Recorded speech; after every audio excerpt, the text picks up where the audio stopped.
Thanks, everyone.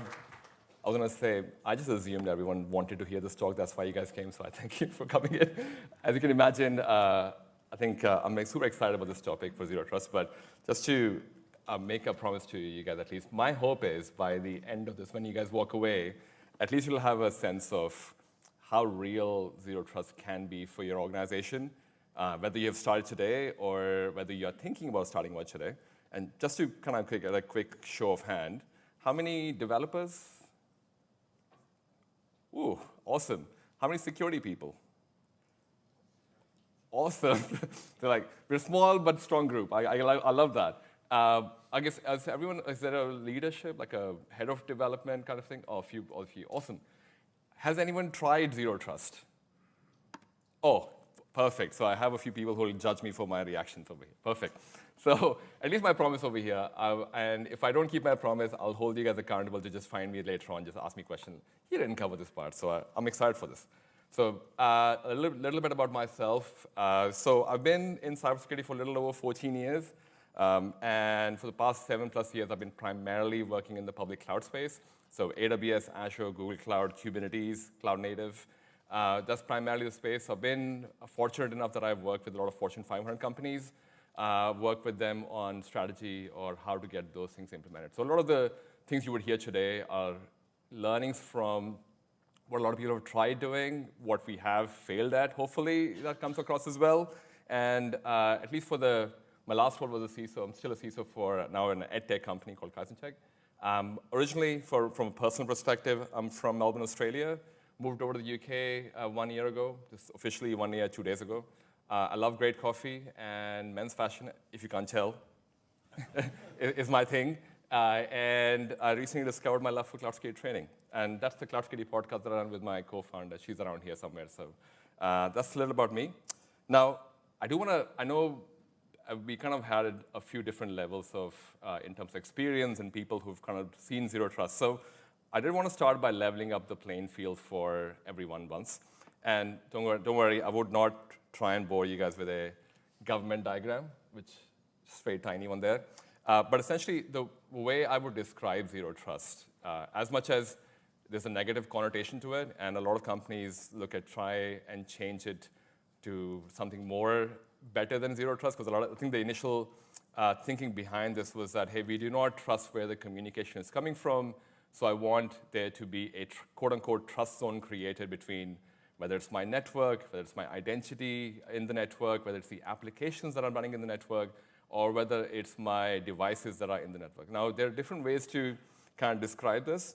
Another common term that is very used quite often is ZTA, or Zero Trust Architecture, that a lot of people talk about. The idea is that you're using the principles of Zero Trust to build an architecture. So that's kind of like when you Google it, that's where most of your terms come in from, ZTA, ZT. There's this one called ZTNA, which is network, but we'll come to it in a bit more. Now, I did want to show this. This is the NSA diagram for how they describe Zero Trust. Now, this is 8th of March, 2024. And you probably find that a lot of the information you find, or at least when we started Googling for it, because we were trying to find a consulting company that could do it, but then most of your time you land on a government document. And the reason for this was because when America, as they do, they started saying we need Zero Trust everywhere, especially when I think the presidential order came in. So a lot of the government documentation got updated, and they had a limit, or at least they had a timeline they had to do something about within the next 2 years. So you'll find a lot of updated documentation if you're looking for a reference point, primarily from the government organizations, and they're trying to do this at their end. How much of it is done is, I would say, well, maybe not right now, but there's still a work in progress. Let's just say that. It's a work in progress. So if you can see, and I'll probably go through the pillars in a bit, but for anyone from the UK, I definitely covered finding like a local source, but NCSC has not updated the diagram since 2021. So I was like, I should at least represent a little bit of London since this is my home now, but NCSC has some documentation, but there hasn't been updated since 2021. If someone's from here, NCSC, please update that documentation. Cyber UK is coming up soon next month. But the point being, they all still rely on the same basics that I called out earlier. And if you are thinking in terms of where it is important, and maybe you are not in a public sector at this point in time, but there's a very popular analyst firm which makes all these predictions and makes our life difficult with more acronyms. Hopefully they're not here. But Gartner is the company that I'm talking about. They came up with a prediction that by 2025, 60% of the public sector would be at least doing something in zero trust. In fact, if you talk to most government organizations across the US and some parts of the UK, they already have some projects already in line, starting with zero trust. There's a lot of conversation that just comes up. Hey, we're doing this for zero trust. We're working towards zero trust. So a lot of mostly the public sector. I personally have not seen a lot of the private sector talk about it as much, and different reasons for it. Most of them are busy with Gen AI, but maybe zero trust will come in soon. Now, in terms of the market cap, and I kind of have like I feel I should have an asterisk next to it because this is a second prediction from Gartner on how big the market would be by 2027. It's 3.99 billion, but if I go back to my previous slide, public sector usually has a lot of money, so I can imagine that's where the money is coming from. But I'm sure it's all a mix of private and public, but that's kind of where the number is coming from. But now that I've laid the foundation for zero trust, and at least everyone understands it, I wanted to add a few more layers onto that diagram that I was talking about earlier. This is the simplest way to understand zero trust. When people talk about zero trust, they usually talk about these 5 pillars. They talk about identity, they talk about device, network environment, application workload, and data. Now, a lot of you are already quite experienced, and I don't need to explain what each one of them mean, but in the context of zero trust, I would probably say, if I go back to this is probably more referred in the context of how these 5 foundational pillars are applied. The idea, and we're not going to go into the diagram, but if you just focus on the middle, if I can show my mouse, but I can't. Oh yeah, I can't show my mouse. But there's a thing called policy enforcement point. The whole idea of zero trust is that across these 5 pillars, we have some kind of a policy engine or policy enforcement point that helps us make the call for, hey, is Ashish the right person to authenticate? Yes, he or she has the right username password. Is Ashish authorized to log into this? That's another policy call. Is Ashish coming from a trusted network? That's another policy call. So the idea is that you would be able to use a policy engine and hopefully get to a point where you can automate a lot of that policy to be able to do zero trust. Now, I do want to call it out. It's an ideal scenario. This is an ideal diagram. I don't know how many people has policy enforcement points. We have a lot of policies and procedures that we have seen and we've worked with for a while. So this is kind of what they would like people to go. And again, this is a diagram from 2021. So I do want to keep you guys updated in terms of the timeline, in terms of how quickly things are moving. But at this point in time, the idea behind those 5 pillars is to be able to put this through a policy engine that helps us make the call, because we don't really want to be doing manual approvals for every time Ashish wants to access this HR application. Okay, so this is the foundational piece. And as I said, I'm not going to talk about the 5 pillars because I think you guys are smart enough for that. But I wanted to start by what are some of the, what they mean by what should the zero trust journey or architecture should stand on. A lot of us, I'm assuming everyone has some understanding of IAM. Everyone knows IAM? IAM, awesome. So a lot of the identity access management systems or processes have been understood to be, let's just say all of us know authentication. Everyone knows username, password. Everyone knows the fact that we need to have single sign-on if we want it to be like a federated authentication. So the reason I bring this up is identity has become the new parameter across cloud, across your on-premise, even though network used to be the first one.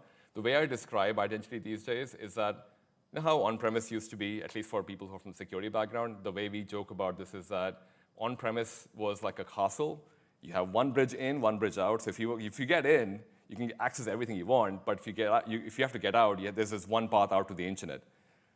I would describe public cloud as an amusement park. Imagine Disneyland, where multiple entries, multiple exits, you have no idea who's coming in, but everyone wants a VIP pass as well. So they want to get on every ride that's possible, and you're trying to go, okay, I get it, but why don't we just start with a limited pass first and then start adding a lot more?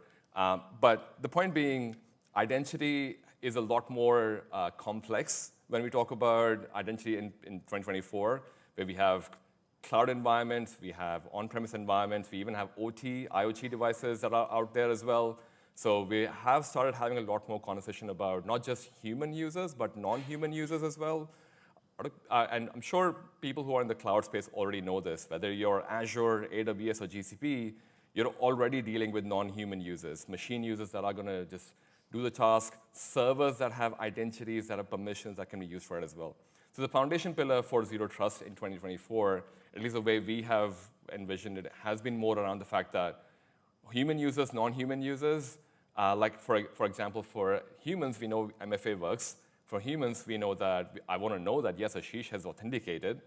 What does that look like from a non-human user perspective? What is machine user doing already? Now, as I say that, I would also say this is probably the place where most people start.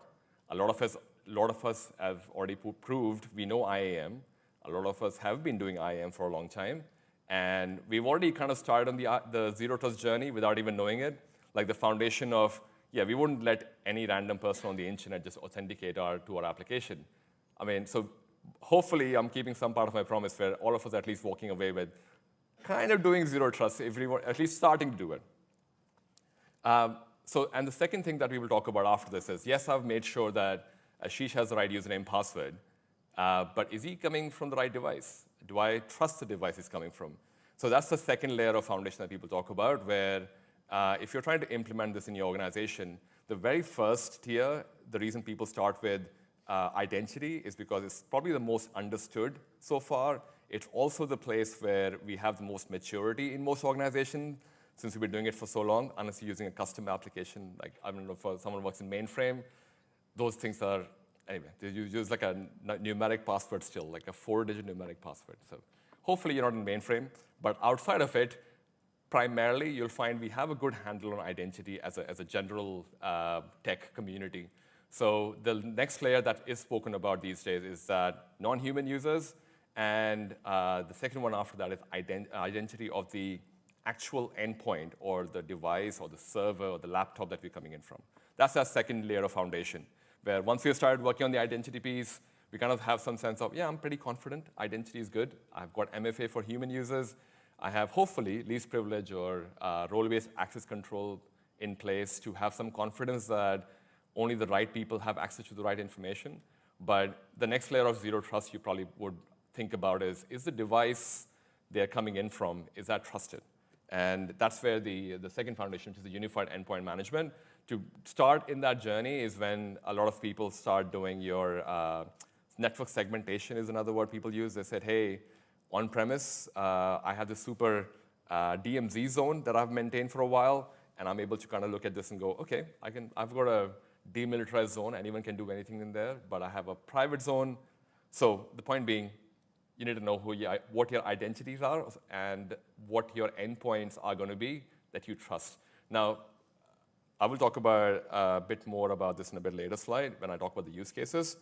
But the next one, and this is probably, I would say, the hardest one to, I would say this is probably the hardest one to go for. Resource ownership, tools, and processes.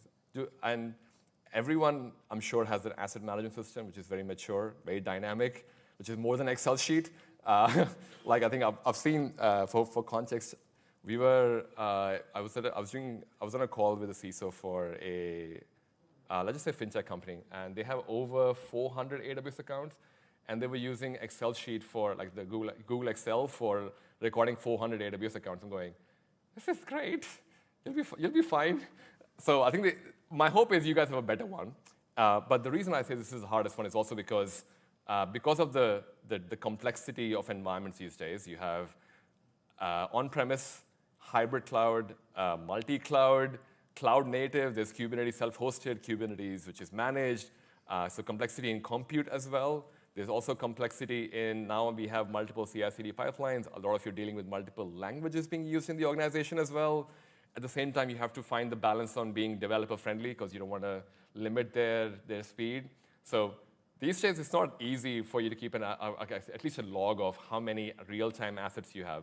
So I would probably say if you were to go down the path of doing Zero Trust from a foundation perspective, I personally feel this is probably the most hardest piece. Like identity, we got this. We got an endpoint to an extent. We have all these endpoints that we know that, hey, at least someone in corporate network knows how many devices we have. Someone in DevOps team or cloud security team or cloud engineering team would know how many cloud accounts we have.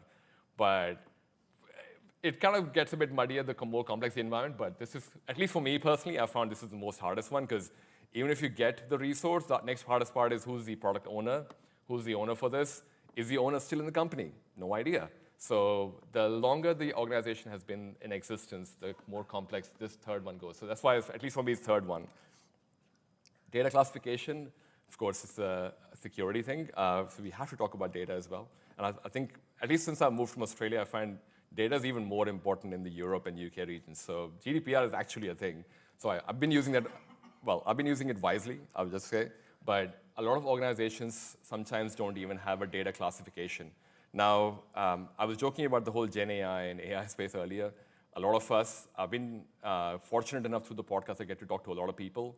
A lot of people have over 200 Gen AI or AI-related applications already they're working on today.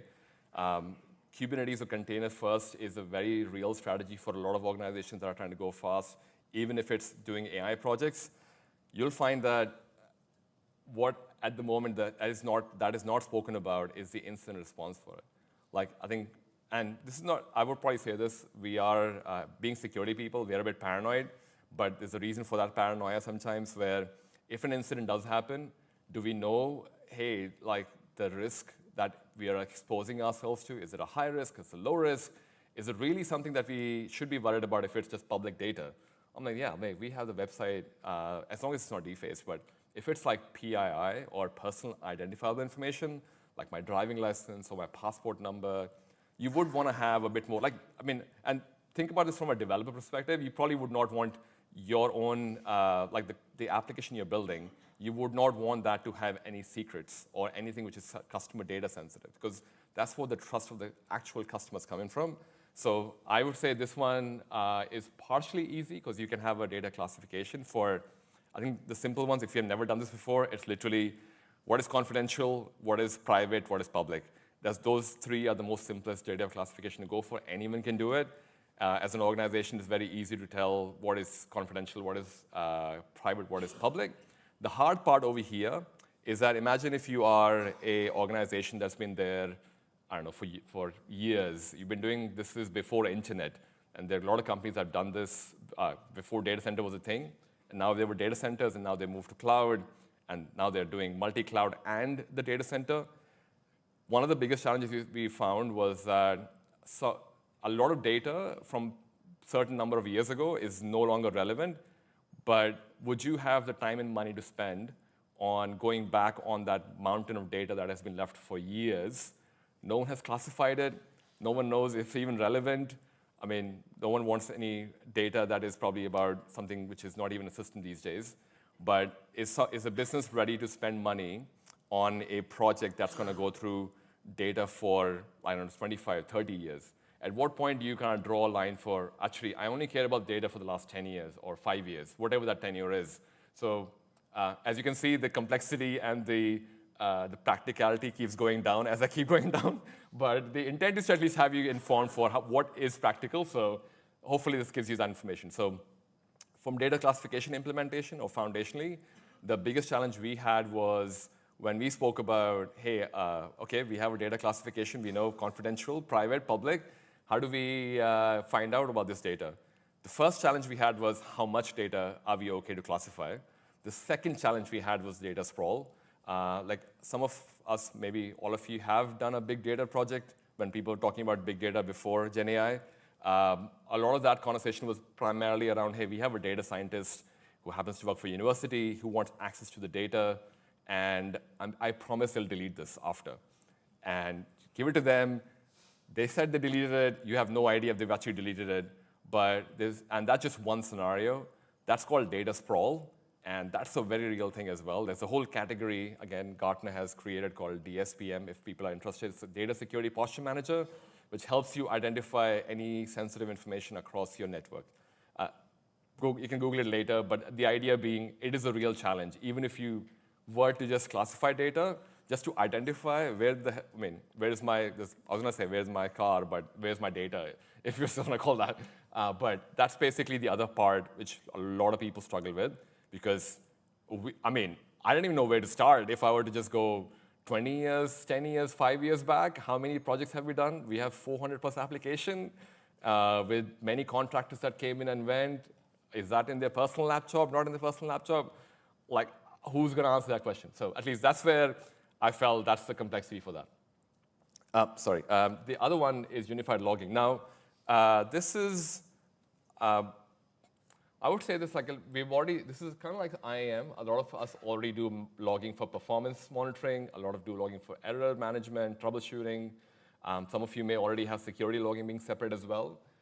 The idea behind Zero Trust Foundation is also to have unified logging for almost, I'm going to use this word, please don't hate me for it, data lake. I feel like this data lake work has been thrown everywhere. Everyone has a product called data lake as well. But the idea is, I think this is kind of where it came from, unified logging. The idea behind that all of us, instead of just basically having these multiple sources for logs, we should probably be able to have all of that into a central storage called data lake. But as we do that, we can use it for security, we can use it for performance managing, we should be able to use it for troubleshooting and any other, unusual activity that you have to monitor on a day-to-day basis for application. That's where the unified logging comes in for. But the biggest challenge you find here, and sorry for bringing in challenges, is that there is no unified framework for how do I differentiate between an application log versus a security log versus a memory log versus there is no common framework that brings all of it together. So I can just type in a query for, hey, Ashish logged into, LinkedIn.com today, and he basically made a post, which was weird because he's at the moment speaking, but somehow there's a post out. So someone has to go and find out that in the log, but there'll be a lot more in separating that information, what that query would look like. That's a lot more complex question to answer. But there are some answers. Cybersecurity specifically has a open source cybersecurity framework for logging, where you can at least, security logs can be generally categorized into a known template so you can use with it. Last one, this is probably my favorite topic these days, at least for 2024, is because, and for two reasons. One, in general, there has not been a lot of conversation about incident response in the public cloud, cloud native world. I didn't even know, most organizations that I speak to, they believe that their on-premise incident response plan works one-to-one in the cloud context. Even though we've now used Kubernetes for building the same application, we've rebuilt the application using cloud native. Somehow we have complete confidence that incident response plan from our on-premise is going to work in cloud. But the idea behind bringing or including incident response in Zero Trust is that over time, if you were to successfully, hopefully go through all the initial ones to an extent, over time, the number of incidents should reduce. You should technically get to a point where you should be able to connect without a VPN onto any network, and they should be able to validate that, yes, Ashish is coming from a trusted device. Doesn't matter if he's on the internet, but we know that device. We know Ashish has the right credential. We can maybe ask for a second form of authentication if we just want to level up the trust. But primarily, we trust where he or she is coming from. So that level of trust over time should mean that the number of incidents should respond, incident that you have to respond to should reduce. But initially, you'll definitely find that building up what would an incident response look like in the new world of Zero Trust, if you've gone through all of that, significantly changes. Even something as simple as there's an incident, how do I give access to my SOC team or incident response team to that environment? That's a very difficult question to answer when people have multiple ways of doing Zero Trust. So that was the foundational pieces. Hopefully, that kind of gives at least some foundation for how real some of these foundational pieces may be in your organization. I want to talk about some misconception as well. Now, some of you have tried doing Zero Trust. Some of you may have heard about Zero Trust. The first misconception that I'll talk about is that asset management thing that I was complaining about earlier, with an Excel sheet with 400 AWS accounts. It's not a bad place to start. At least you know what you're looking at. So, as much as I was complaining about it, I'd probably say the myth is that you need to have a perfect inventory for you to start doing Zero Trust. But I would say let's not aim for perfection, because even zero trust people themselves don't want to aim for perfection. It's supposed to be a journey. And before I go philosophical, I just say it's supposed to be a journey. So I would say if you have an inventory that you feel is of critical applications that you want to enable with zero trust, I think it's a good place to start. You don't have to have a perfect inventory to go for. The other one is, hopefully you guys don't believe this, but you can buy a product for zero trust. There's a lot of vendors, hopefully no vendors here, but they would say you can buy zero trust, including Microsoft for it. But hey, you didn't hear this from me, and this is not recorded, so it's okay. They basically, so a lot of vendors have started calling out that, hey, we'll be that one solution for zero trust. But we all know how realistic that is, that there is no product that can solve zero trust for you. I mean, even if you just go to sort of foundation pieces, there's no machine out there that can solve that problem for everyone.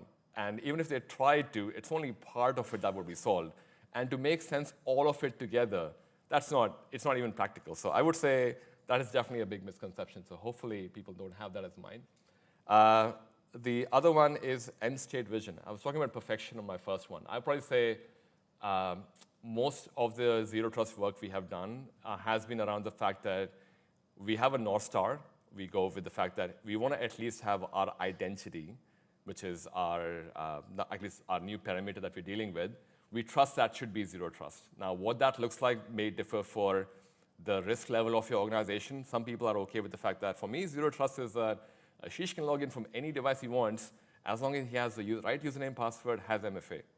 But some people may say, actually, that's not good enough. I want Ashish to be able to come from a laptop that is issued by the company and has the right software so we can check for endpoint security as well, or I have a device log that checks for what that device is. So it depends on how you would want to approach it, but depending on how flexible your organization is with that definition of what that could look like for zero trust for you, I would say, you feel free to make the choice because no one has really said out that it's prescriptive architecture for this is how you build zero trust. You would find various examples of people trying to implement their version, but I would say the best version is the one that you find that works for your organization. So the best tool for the job. Obviously, I've been talking about identity parameter, but I would say the network parameter is still important. We still have on-premise environments. We still have data centers, a lot of us that work in. So network parameter hasn't gone away. It's just that now you need additional context around it as well. And some of you may be getting out of a network parameter tool, but I would say if you feel network parameter is not needed, it is still very much needed because that's what your trusted zone would be. Okay, that was all the misconceptions. I'm sure there'll be plenty more, but I just wanted to add that in. That don't buy a product which says zero trust. It's for the team over there. All right, business use cases. Now, I did promise you guys that at least you'll be able to walk away knowing that whether you can implement zero trust today. If you have implemented it, what else you can add to it. I'm going to go through a few use cases before I wrap it up after that. The first one, which again links back to identity, and probably as you can see, there's a theme coming. Human to application. We've been doing human to application, username, password for a long time. To a large extent, we trust that username, password with an MFA or some sort of other verification for trust. We're good enough to kind of validate that, yes, this is a really good use case for you to start building zero trust with, at least with identity in mind. You can have, and again, as I said, based on the risk level of your organization, you may already be doing zero trust because you're doing IAM with MFA or federated identity with MFA. Service to service. This is probably the other one that has, I would probably say, is the next business use case. This is not just your application to application, but it's also application to, say, your cloud service provider, application to your, for people who use Terraform, it could be to Terraform Cloud, it could be to your CI/CD pipeline. There's a lot more services in play these days when, which is not custom or which is not a thick application, which is basically something installed on a server. So a lot of the applications these days are, they have APIs. They allow for you to have a programmatic access to them. Everything that you do on the cloud service provider is enabled by API. It has authentication. It has allowance for MFA. So a lot of the business use case, you would find that they start with human to application, which gets to a point of comfortable, yeah, okay, human to application in this context, humans are internal employees. But for your case, it may be external customers as well who use your SaaS application, or maybe you're a bank and I'm a user who complains on the internet about you guys. But basically, it's the, that's the probably most well-aware business use case people have been doing for a while. It's about adding layers of, based on the foundation we spoke about, what layers would you want to add for Zero Trust. The same goes for service to service as well. A lot of us may have been doing mutual TLS as a thing between services. Two microservices want to talk to each other. You probably want to authenticate them. If there's a back channel, you can use SSL certificates for it. Or you could go down the path of saying, hey, we probably want to have some kind of a user that we rotate passwords for. Hopefully, that's a bit more complex, but mutual TLS usually does the job. So what layer would you want to add to that? Would you want to have a trustful network? Would you want to have some kind of a data classification done there that, hey, for any external third party, we only want non-personal, non-PII data to go out? Like, again, how you want to do it for your organization, but that's what this business use case is about. The other one, and I don't think that's a very broad audience these days. Very few times I get to meet people who are in the OT and IoT space, but essentially those environments are probably the next business use case where it's an environment which has become a very software-defined network, so you can have APIs there, you can communicate with devices which traditionally would have just been someone has to walk up there, plug in a laptop, and plug a USB and update the firmware. We've come a long way from it. There are sensors these days that are available on devices like your, think about any physical thing. I guess I'm thinking of a tractor for people in the farming industry, people on the road. Whenever you pass a toll gate, that's basically automated as well. How that information, I did an interesting project in Australia where we have, I think you guys call it the same, highways, but motorways, I guess. We used to have these massive boom gates, so you never have to tap in, tap off anywhere. Most cars these days are smart enough to have that little tiny box in your car, which detects the fact that you've passed a gate. The project that we were involved in doing security was around how do you make sure the information that's collected on those toll gates on the road, on the highway or the motorway, how do you ensure the integrity of the information coming across? Because literally, no one's really standing at every toll gate to make sure no one's plugged in a laptop in there. But it's like, how do you trust that information? How do you trust the fact that, yes, Ashish did jump into the highway or the motorway and the first gate came out on the 10th gate or the second gate? Can he bypass it? There was a lot of interesting scenarios that came up as part of that project. So I think for me, that was the most closest experience that I had with it. I'm sure your scenario would be a bit more different. We didn't end up doing Zero Trust there, I think, but kind of had some principles. But that was an interesting project that I got to be part of. Next one is operator infrastructure. Operator infrastructure is a lot more about the fact that, hey, I have automation, something that I want. I don't want to be, I'm going to throw another acronym, maybe NoOps is a thing, apparently, but we're very far from it. As much as I've tried seeing it, it's not there. I personally feel that all of us do genuinely want to get to a point where humans don't have to intervene a lot in things that can be automated. Even things that are automated these days still requires a human to trigger the action. The idea behind this is that if there is a known set of processes that we can work with, we should just be able to use them, and it can be just scheduled. We don't have to, I think my alarm at 7 a.m. every morning should just happen every day for Monday to Friday. I don't have to schedule it. The use case over here, and I personally have not seen it worked out, but they've said some people have done it, which you're able to get to that point where we are already doing a lot of automation. How do we get to that automation through Zero Trust that we don't have to level up our trust every single time, but we can still do automation? And many of you who may have tried doing automation with MFA, I can tell you it's super hard. As engineers would ask you, it gets a bit difficult in a complex environment. So I personally haven't seen this, but it's a business use case that has been shared publicly on the internet. So I kind of wanted to put that in there. Last one is human to data.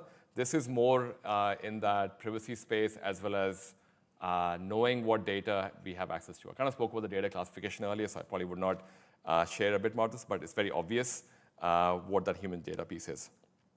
Last one is probably more important, which is custom applications. A lot of us have legacy applications, hopefully no Windows 2000 anywhere, but if there is, you can remove it now. I give you permission to remove Windows 2000 from your environment. But the idea being, we have a lot of legacy applications that we unfortunately still carry because very critical for our business. The ultimate stage for a zero trust is once you've done, like a lot of focus for what I spoke about earlier has been around microservices, cloud environments, Kubernetes, containers. But these legacy applications are still required. They're still going to be there for another 20, 30 years. Mainframe probably even longer. But the idea is that you should be able to at least have, once you've done, say, most of the use cases on the top, you should be able to eventually get to the point where you can actually work on custom applications that you have developed internally, which may just use username password, which may not even have MFA, which, like, how do you develop trust for that? I haven't seen anyone do that, but it's the ultimate dream for people who would be able to get there. Okay, I've spoken about foundation. I've spoken about misconceptions around zero trust. I've spoken about the use cases as well. But for some of you who probably have not started this, this is probably a good one to at least set the foundation for where or how you're going to go this. First one being reasonable zero trust project goal. As I was talking about the risk level, your organization may just say, hey, we got the identity pillar covered because we have applications that are authenticating. We have applications that are authenticating and require MFA. No one who's not an authorized user can access the application. And you're happy with that coarse grain. You don't want to go fine grain in terms of how much level of checks you're doing in terms of the user authenticating. So that could be a good enough reason as well. But it's about articulating what that North Star would be for your organization if you were to walk that journey of being zero trust, or at least when I say being zero trust, more like you want to walk that journey of getting to that endpoint. And what does that North Star look like for you? That is probably the first place I'll recommend you start. Ideally, I would say the identity, my personal favorite, is because a lot of us already understand it. It's already been done. Human to application, again, another one that is a lot more. We've done that for years. Those two are the easiest ones. Now, networking and data classification, as I've spoken about challenges, data, the moment you start the conversation, I at least found that the last time we tried having the conversation, it got shut down really quickly because who's going to spend the money to go back to 20 years of data? That just basically just meant dead end. And I totally understand. It's not a business use case. Like, is the upside of having us go through maybe one or two resources looking at 20 years of data, classifying how much we actually care about, how much we don't care about, and probably spend a whole year on it. Is it really worth the investment, or should we just try and go on this Gen AI train? Maybe that's where it's a question for the organization. But I would say the big two, if my personal recommendation, would be that identity piece and the human to application. Those two are usually a good ones to start because we've been doing it for a while, and we already talk about service to service in terms of microservices already. A lot of it is already being done. The foundation is already there. We just need to add what our North Star for zero trust looks like.